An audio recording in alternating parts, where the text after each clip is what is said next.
Hi, friends. Welcome to the Women in Web3 interview series. I'm your host, Alex, and I'm the community manager for CharmVerse.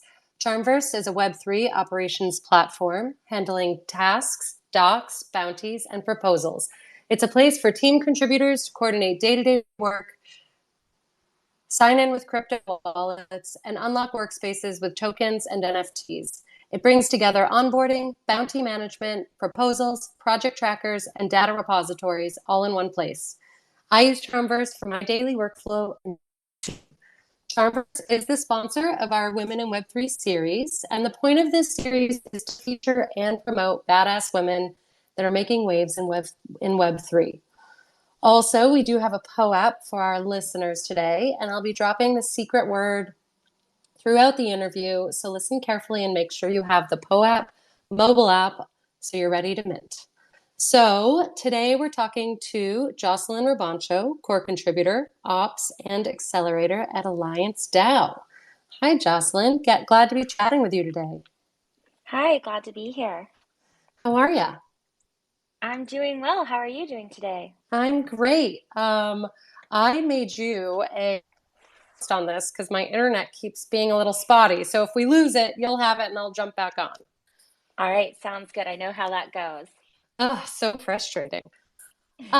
So where are you based? Where are you today? I'm based out of San Francisco. Oh, nice. Nice. How is it there? How's your summer going? Summer, it's going well.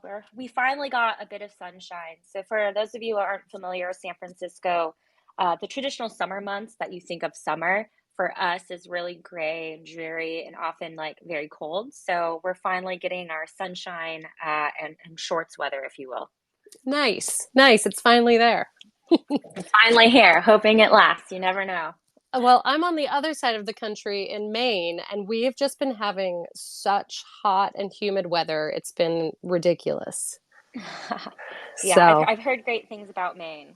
it is. It's a beautiful place to be in the summer, and you got to like some snow, for the winter months. But I do love it here. But it's other than the heat and the humidity we're having. Um, Nice. so you are a core contributor for Alliance DAO, and it's an accelerator program, correct? Yeah, so the way that I actually think of it is Alliance is an ecosystem that supports builders in the Web3 space. So we have the Alliance Accelerator and we have the Alliance DAO that are separate but part of the broader, ecosystem. Oh, Um, okay. yeah, and then in terms of the accelerator, right, it's a 10-week program. It's comprised of, one-on-one mentorship, group check-ins. We host a lot of topical learning sessions put on by some like a really fantastic roster of speakers, and then we have a demo day. Whereas, Alliance DAO is our alumni, is like the alumni association for founders that have gone through the accelerator, and it's through the DAO that founders actually receive, continued support from the broader community to continue to grow their startups. And I'll just call out that CharmVerse was, part of our all seven cohort, one of our first broadly Web3 cohorts. Awesome. Yeah, I was going to say the same. That was before my time at CharmVerse, but I know that we were a part of it. So that's awesome. So I'm really happy to be talking to you, and I'm grateful that Alex Poon, one of our co-founders, was able to put us in touch. Definitely. Yes. Grateful for that connection. That's how you So you, leverage community. yeah, right. So yeah, I mean, you guys have had great success getting startups out there and up and running. Hmm. Hmm. So thanks for all you're doing. And then, so you're working towards growing Web3 to 1 billion users by 2025. Yes. So the way I think of it is, ultimately we really want to help accelerate the world's transition into Web3. We believe that Web3 will dramatically change, the lives of people all over the world. And it allows for like lower costs, better coordination, long tail ownership, novel use cases, and more. And we really think, everyone will be able to benefit from Web3 products in the long term, the same way that they did by accessing, say, internet and mobile phones. And so we want to help accelerate that transition. And one of the ways that we're kind of thinking about that is, essentially growing the number of people who are interacting with Web3. So how are you doing that? How are you getting people more interactions? Yeah, so the way that at least, I think of it is for every team that we accelerate through our program, right? They're going to leave a footprint, gather users, create more use cases for why people want to interact. And it's through our work of helping support these founders and builders to build their companies. Like that's how we really see ourselves helping with that growth. It's by supporting, stellar founders, unique, novel, solid projects is the way that will grow the overall industry. Oh, that's great. Yeah, get it out in front of everyone. Yeah, get it out in front of everyone. And so, kind of what we do is we really bring together, the top builders and industry experts within the space and help them coordinate, connect with each other, ideas share. We encourage our founders, to build alongside each other. Because oftentimes teams their products may actually complement each other, or they may be able to leverage each other's services and products. And I personally think of it as strengthening the social fabric of Web3 by creating, stronger ties across the broader community. That's great. So, Alliance DAO came from DeFi Alliance, right? Yeah, so we originally started as DeFi Alliance. We got our start by bringing together different trading firms, educating them about the DeFi opportunity, and helping them provide liquidity to early DeFi projects. So for us, our first 5 cohorts focused solely on DeFi. We expanded to gaming for our sixth cohort, and then starting with all 7, we transitioned more broadly to everything Web3. So we dropped the DeFi to signal that we're here to support the broader Web3 industry. And you had amazing success with this program, from what I could tell. I mean, you had what, more than 90 startups and a bunch of applications, more and more each time you offered a new cohort. Yeah, I think now, we've probably accelerated more than 90 startups. If you go to our website, there's a companies page, and you can actually see the projects that we've helped, get a start. Some of them include, like Stepin or GYDX or Synthetics. But our batches range from about 20 to 30 startups per batch. We intentionally keep our batches small because we want to provide a high quality program and really get to know, the founders and projects. So each batch acceptance gets a little more competitive because applications have steadily increased. So I think now, our acceptance rates for each cohort are about 2 to 5%. Wow. Well, that speaks volumes about what you're doing and the success you're creating.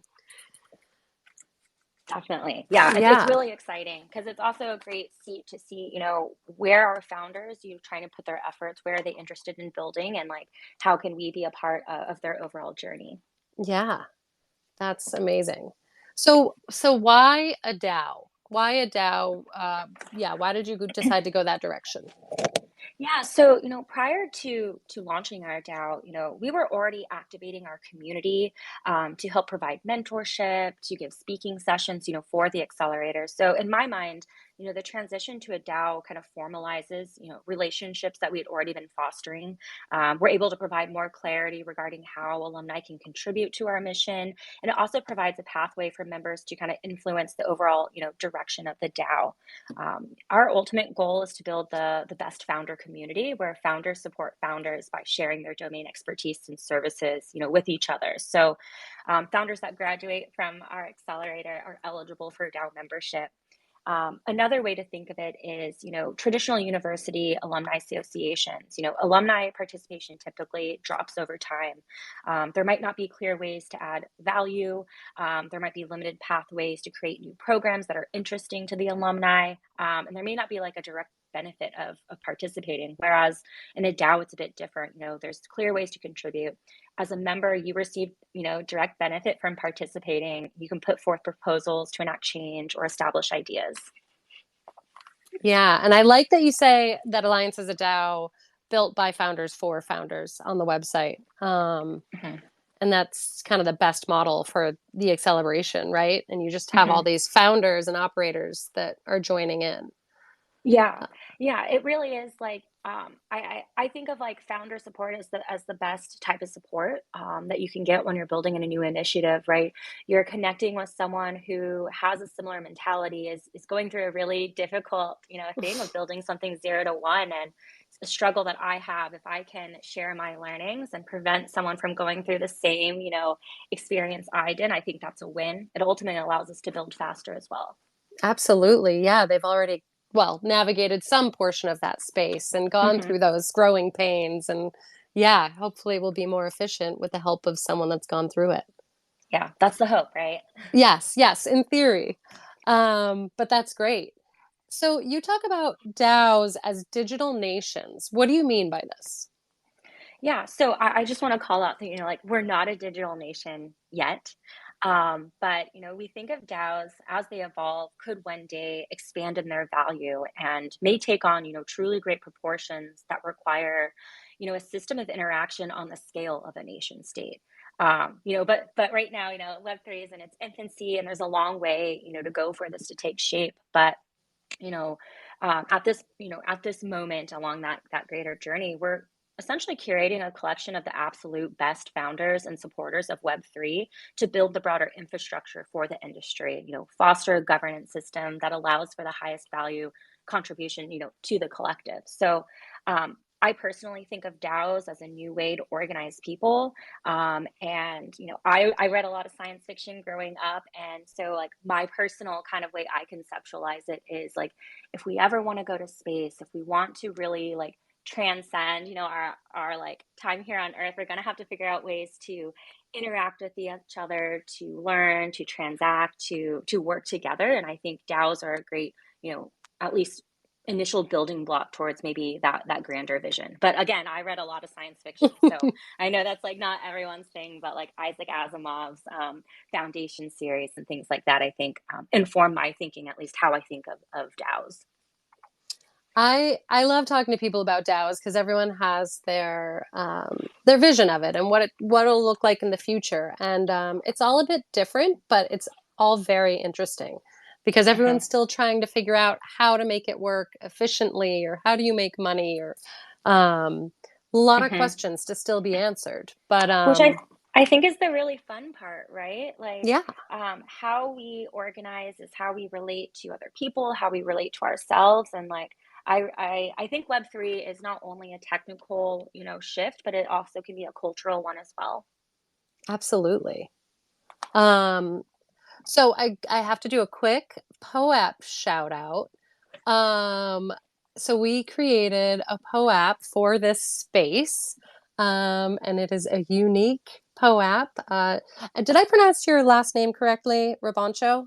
Yes, Okay. you did fantastic. Okay, good. I was a little worried I was going to say it wrong. So we have a POAP for our listeners today, and I am giving out a secret phrase so people can go and mint this unique Jocelyn Robancho CharmVerse POAP for tuning in. So make sure you have your POAP mobile app and then go in there, hit the mint button, and enter the phrase Digital Nation. It's 2 words, all lowercase. So go in there and collect that. And I will be dropping the phrase a little later on for anyone that joins a little late. Um, so you had mentioned, or I had mentioned that you are trying to grow Web3 to 1 billion, right, by Mhm. 2025. How many people are currently using Web3 or in Web3? I think that's a really great question. And to be honest, like I'm probably not the one to really calculate that if I'm being honest, like in terms of my skill set and strength.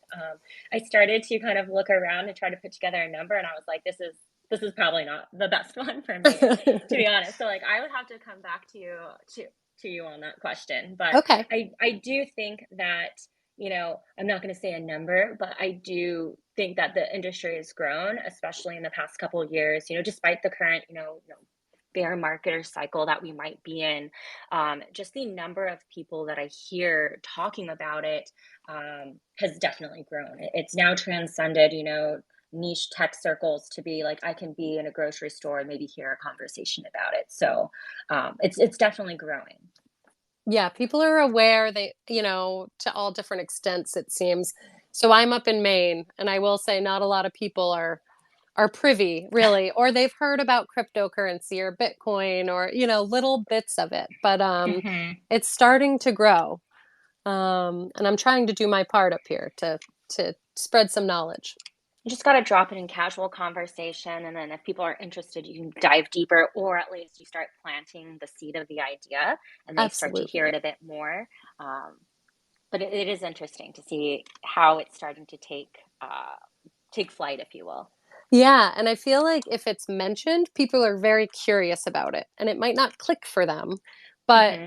right away, but they're curious, and then they start to kind of dive in a little bit and ask more questions each time I see them. So it's interesting. Exactly. Curiosity is where it starts, right? Yeah, We can't yeah. assume that everyone's just going to dive in and be all about it. But if there's a spark of curiosity, you can nurture and grow that over time. Well, and there's just so much, right? All the words that are being used. It's like you can string together a sentence that means nothing to someone that has no knowledge of Web3. So it can be Yes. intimidating, but so you definitely need to dive in and just be ready to absorb all the information that you can. So, what would you say are the core values of Alliance? Yeah, so I think, top of mind is integrity.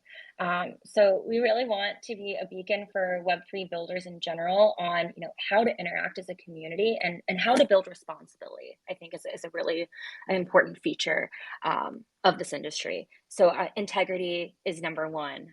The other is, focusing on founders. Builders really drive technology shifts. So whenever we're facing, a decision, we ask ourselves like what is best for the founders, and we try to use that in our decision making process. And the easiest way to do that is to go above and beyond for founders and really be there for them in whatever capacity, right? Sometimes it's to help them with a tactical thing, help them think through a problem, but other times it can be just to really hear about what they're going through and remind them that they're not alone and that there's a great community here to support them. um, some of our other values are delivering impact. So there's a lot of different things that we can tackle. There's a lot of challenges within um, the industry, and so success is not how many hours you're working, but it's about like how are you delivering impact to your community, to your founders, to the overall industry. Other things are like, being open to innovation. So, we're certain about the potential of open economic systems, but, it no one can predict how the future will take shape. So we strive to, stay on the edge of innovation, really keep up to date with what's going on, and then use that to iterate on how we're thinking about things, how we're approaching building, things like that. And then the last one would just be, really leveraging community. So fostering collaboration, for long-term oriented participants, like is really fundamental to the success in Web3. So who are the builders that are here that are building for the long-term vision of Web3?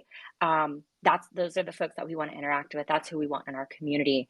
So we leverage impact by actually leveraging our community to really make it happen. Yeah. I feel like my next question, I feel like was answered really by a lot of these core values, which is how does Alliance stand apart from other projects with similar objectives? And I just feel like everything you just said just makes you stand apart. Yeah, well, yeah, I think, founders are our North Star, like in our values, it's the question is like what's best for the founders.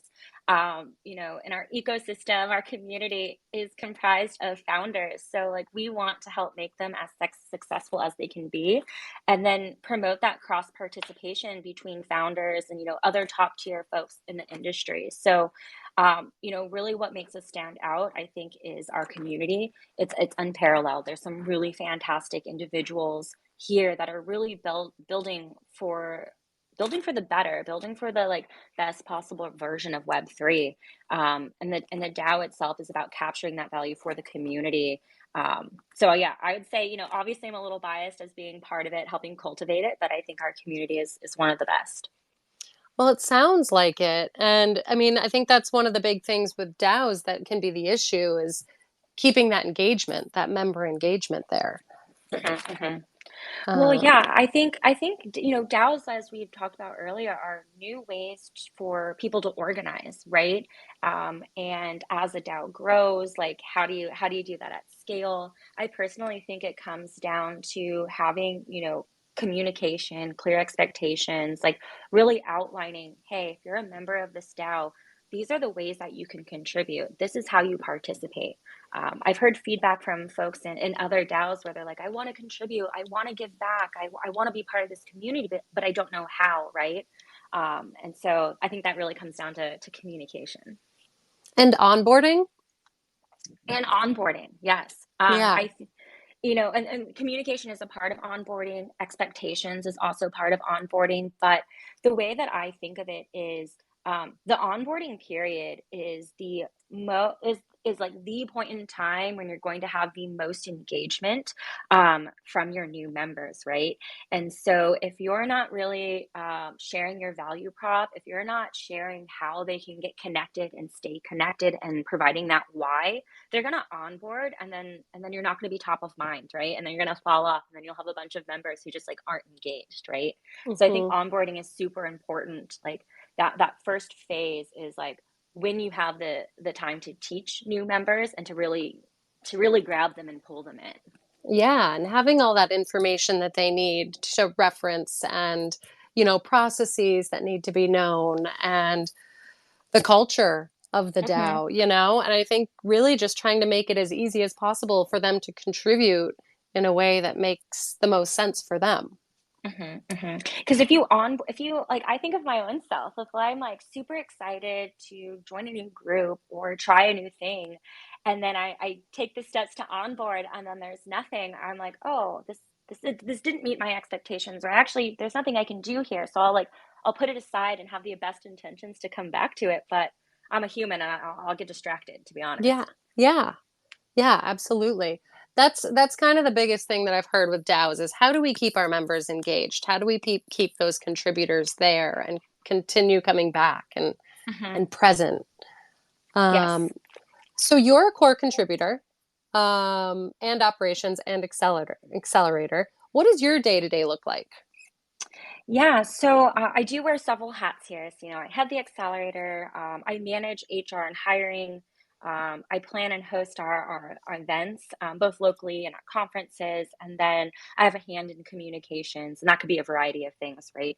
What emails are we sending out to our community? It could be Twitter, those things. So for me, day to day, it really varies, but I look at it more based on a cohort cycle, right? So when we're in session with a cohort, I am responsible for the overall structure of the program and communications. Do founders have the information they need when they need it at the right time? Are they lost? So I'm kind of like a point of contact to help founders navigate the program. And then ultimately, plan and execute our demo day. Throughout that, I'm interviewing folks, maybe we're hosting events, that sort of thing. But I think it changes, but that's the nature of an organization that's fairly young and building a lot of things 0 to 1 still. Very busy. Yes. Very busy and flopping from one task to another, it sounds like. A little bit. I personally try to structure it to limit context switching. So I'll be like, okay, today I'm focusing on this thing, and then I'm going to focus on this in large chunks, which I think is what you really have to do to ensure you're moving the ball forward in a variety of ways. That's Luckily, cohort is cyclical, right? So it's either we're in a cohort or we're iterating on it. So that helps us a lot as well. yeah, allows you to kind of focus on a task at a time. Hmm. Hmm. You're also a member of Safari, which is a community based around Web3 growth as well. Hmm. So, Yeah. yeah, what led you to become a part of that community? And were you doing that before Alliance, or did they kind of come together? So I was already at Alliance, and I really saw Safari. I think when they were like pretty early on in their batches, right? But for me, the reason that I like applied and kind of went through their program was I was just curious about learning. So prior to joining, Alliance, I was like in a biz dev role in ed tech, and so I was just curious. Part of their community is it's all centered about Web3 growth and like how is it different than, say, Web 2? How is it similar? So what I really liked about it was that there's like really short kind of like learning calls, and then people just idea share about things that they've tried, that they're thinking of to get feedback, that sort of thing. So it was really a collaborative community centered around um, how do we grow Web3? And then when I think of, Alliance's mission, another large part why I kind of joined Safari was to learn more so I could bring some of that knowledge back over to Alliance. Yeah, I was going to say they seem to go together very well. Yeah. And it was also, I think, if you want to grow the Web3 industry, education is a large part of that, right? You need to educate people who may want to actually work in the industry so that they can be effective. And there's tons of other education programs out there for folks who just want to learn how to interact or more about the space. Yeah.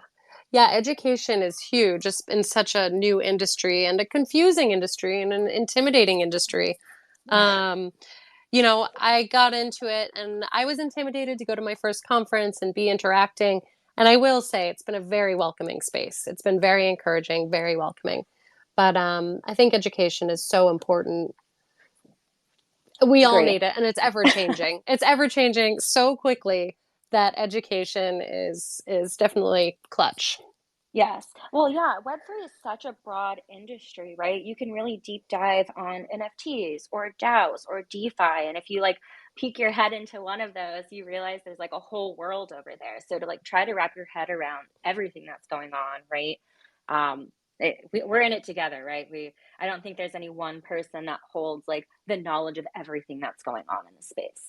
I don't know how you can. I mean, like you said, I think really finding your path and kind of going down one path at a time because it can get really overwhelming. Hmm. But leaning on your community and asking the questions and doing your research and I mean, it's out there, but definitely education is so necessary to be out there. So I'm glad places like Safari are, communities like Safari are out there as well. Definitely. So what initially got you into Web3? Yeah, so I think for me, I had first learned about crypto in the early to mid 2010s through a boyfriend at the time. He was a programmer, loved learning new languages and use cases, and would just like tell me about it. I was like first introduced it from that perspective, but I largely wrote it off because I'm not a software engineer. Like I took courses in college, pursued self-learning afterwards, but like ultimately, like being a programmer isn't something that brings me joy. So I kind of casually kept up with it like loosely.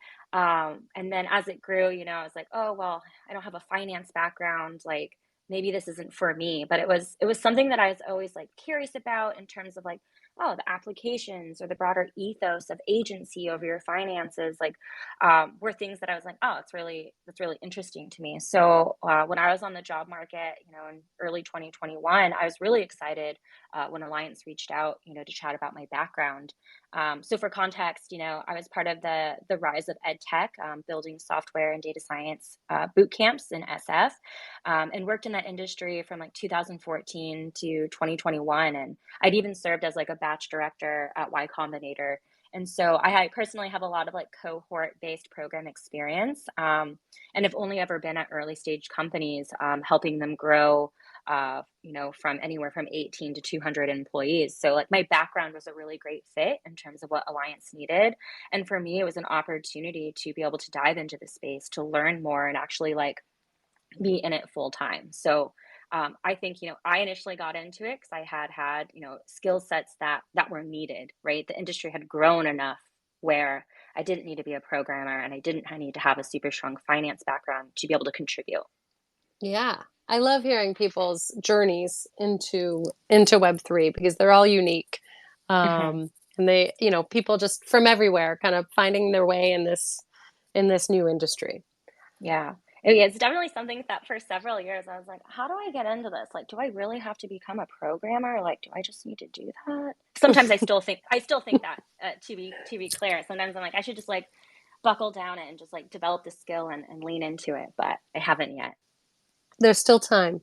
There's still time. Yeah. There's still time. I'm just not a nice programmer. Like if you bring me out of abstract land, I'm like, I didn't mean to grunt at you. But Um, I'm going to do another quick POAP shout out. So anyone joining us, get your POAP mobile app ready, click that mint button, and enter the phrase Digital Nation, 2 words, all lowercase. It is a special POAP in honor of this Twitter space with Jocelyn. So please go mint that. We're super excited to have her with us. So what has your experience been getting into Web3 as a woman? Yeah, so I'll preface this saying that like my entire career has been in early stage tech and SF, where I think there's some challenges women have in Web 2 tech. I'm sure that some of those things may be prevalent in the Web 3 space, but I think from my experience, it's like probably one of the best ones that I've actually had as a woman in this space. It's one where I feel like my voice is heard, that my background and expertise is actually valued. I feel compensated well. I genuinely enjoy my team. Candidly, Alliance is a small team. We have a couple women on the team, but I feel very comfortable here. Whereas I can't say the same for some of my past roles in Web 2. That's great to hear. I love hearing Yeah. that. I actually feel the same. I went to one of my first conferences, again, not knowing what to expect, and everyone, male, female, was very welcoming, very kind. I have had the opportunity to speak and connect with a lot of great women in this space, so that's been fantastic. Um, Mhm. but yeah, between the CharmVerse team who onboarded me into this industry, I've had a really good experience too as a woman. So Mhm. it's good to hear. It's good to hear. I think, and the way that because this comes up a little bit in some of my social circles and talking about like, well, what is it like to be in a woman that's in a male dominated field? And I'm like, well, you know, tech Web 2 is very male dominated, right? And it's been getting better over the years, but I still look at in Web 2 like where are the women within the organizations? They tend to be in customer support, marketing, office positions. And while a company may have like a decent gender ratio, like women aren't always in the leadership rooms or in management positions. Whereas what I see in Web 3 is that the women that I meet, they are founders, they are in technical positions, they are making decisions about like very big decisions. So I think that's a big difference. It's like while there's not a lot of women in Web 3 yet, the positions that they're occupying are leadership and have influence and sway. Yeah, I agree. I agree. Yeah, Um, I will oh, good. say one thing though, as a woman in Web 3, there's like like conferences are really great for networking. I feel really, welcomed. But there's one thing that's happened to me a couple times, so I just want to call it out in a public sphere. Like conferences have gender neutral bathrooms, and I think they're really great for a lot of reasons, but like please don't corner me for networking in the bathroom. Yeah. Oh, wow. And this has happened like it's like more than a handful of times that I'm like, this is probably the number one challenge I've had as a woman in Web 3 is like if I go into the gender neutral restroom, like please don't talk to me. Yeah. Yeah. Let's save it for outside the restroom. Like save it for outside, but like That's I so don't. weird. And this has So happened multiple times. multiple times, yes, So across like weird. different conference spaces. So I'm just like, even if you're Et- super excited, like please don't talk to me. etiquette, people, etiquette. Yeah. And I think the other just challenge I see is like I want more women to come into Web 3. And so it's kind of a chicken and the egg challenge is like how do we get more women to come work in this industry? I haven't figured it out yet, but I personally would love to work with more women. It's just like a slightly different dynamic that I really enjoy. So Are you attending? Oh, so it sounds like you're attending conferences. Are you going to some women focused events? What's, yeah, so we do go to some conferences, but we're pretty selective, right? Conferences are they require a lot of time, a lot of capital. They're tiring, frankly, after Mhm. interacting, right? So we pick and choose which ones we go to. When I do go, I do try to seek out some of the women only events um, to go to. But honestly, like they're off. There's maybe like one per conference, often. Yeah, NFT NYC had some really great ones, whether it was women focused or women panels. And that's how I met some of my first guests on this series. But that was really nice. I think I was kind of lucky having NFT NYC be one of my first conferences, just Hmm. because there were a number of events for women or based around women or women in Hmm. this space. So that was great. Do you have some women that you look up to in this space most? So I think, the person that comes to mind is Colleen Sullivan. She leads crypto investments at Brevan Howard. She was formerly, a co-founder and CEO of CMT Digital, but she was one of the first women I actually like met in this space. And to be frank, I was a little intimidated when I first met her because I had like read up a little bit about her and I was like, wow, she's a powerhouse. But in meeting her, she was just like very welcoming, excited to like tell me more, help me learn.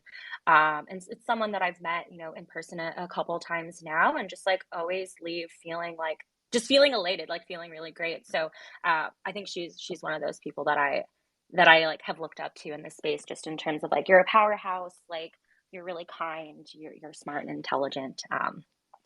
Yeah. Yeah, powerhouse but accessible. That's not all, those Yes. don't always come together. Sometimes you can't judge someone based on their, LinkedIn profile because they might look super intimidating, but like that's just a front. Or maybe they Yeah. are intimidating, but in the best possible way. Yeah, yeah. They just kind of own their power in the space, Hmm. but wanting to share with others as well. So that's great to hear. I will definitely check her out. I love asking some of these questions because it broadens my scope and gives me more stuff to dive into, and I Hmm. will definitely check her out. Do you have specific crypto projects or NFT collections that you're following?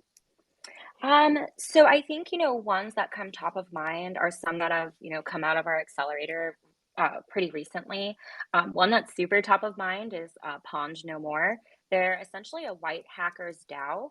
And I think it's really topical and timing. Like, there's hacks, right? There's hacks that happen. So how can you ensure that your code and smart contracts are safe, right? Pond No More is, I think, filling a gap in the industry to try to make everything a little bit more secure. So I think that's one. Another one is Liquify. They do cap tables for Web3. So if you're familiar in the startup, industry, you want to track like your equity and your all that sort of stuff. But in the Web3 space, it's a little bit different because sometimes equity, it might be tokens. Who knows? So I think that's really an interesting one. Another one that comes to mind as we're talking about DAOs is SuperDAO. So they're an all-in-one platform for DAO formation. So if you are considering of like, I might want to launch a DAO, but like, what does that mean? Super DAO is a place where you can get a lot of resources to think through how you want to structure and set yourself up. And then, of course, we're big fans of CharmVerse as well. As a Thank you for that plug. Um, awesome. Do you use CharmVerse at all? I haven't. I think I checked it out in the initial thing, but it was one of those like I checked it out and then I actually like I need to set time aside to like dive in and like regularly use things if that makes sense. Yeah, yeah, no, I hear that. And I don't mean to put you on the spot. I'm sorry. I No, don't it's good.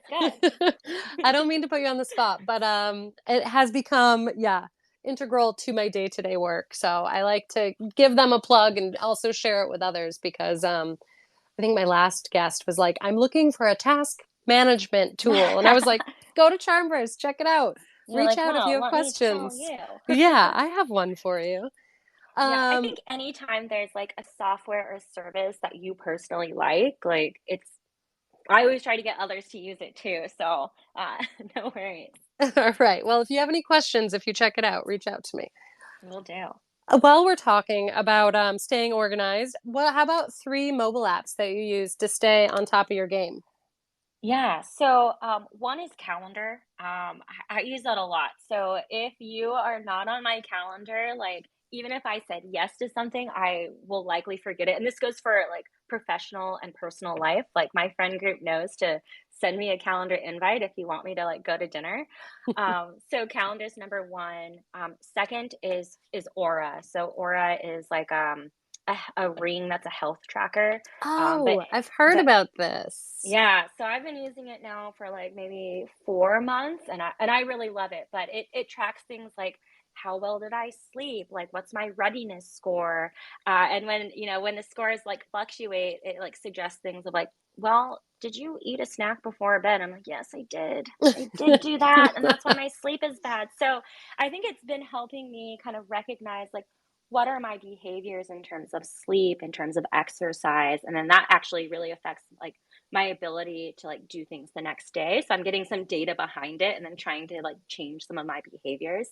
Um, and then Spotify, honestly, like a good playlist can help me stay focused, or it can help me feel energized or get into a certain mood. So, like, I would say Spotify actually helps me stay organized and get on my game because I'm like, I got to do some sit down focus work. Let me put on, this playlist versus another. 100%. I love that. All three of those I like, and I've been curious about Aura, so yeah, I'm gonna have to look back into that. Same. If Um, you want to learn more, like I do not represent them, but I've loved my experience so far. cool. I like that. How long have you been using it? For 4 months, so I'm also still new. So maybe I'm like on my high of using it, but I've seen some good like changes. Like I try to go to bed within the same hour for Hmm. all these science reasons. I, hey, if it's working, that's the best plug you can get, or give. That's Mhm. great. So what's next for you and for Alliance? What's next that we should know about? Yeah, so top of mind both for me and Alliance is our all nine cohort is beginning mid-September. So we are heavily in application review time right now.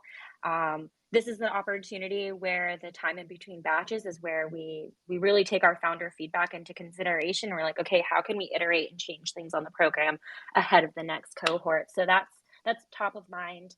Um, Other things is, we're likely to have a presence at DevCon in Bogota later this October. So that's something that I'm like starting to think about, really excited. I've heard, that it might be a larger conference, as others may be attending that one. And then, otherwise, we've really just been heads down iterating on the program, the DAO. So um, we're kind of in building mode, right? Yes. Yes, definitely. I think a lot of people are taking this time to build. hmm Well, because it's like you need solid focused building time to get stuff done. Otherwise, it's really easy to like be distracted by like here are the events or we can do this and this, and like sometimes you're like I just need to set aside this time to like to focus on the top priorities. Hmm. Yeah. Well, that's exciting. The all nine cohort. I bet you get to see some really cool stuff coming through, and yeah, just staying on top hmm of all that really neat tech.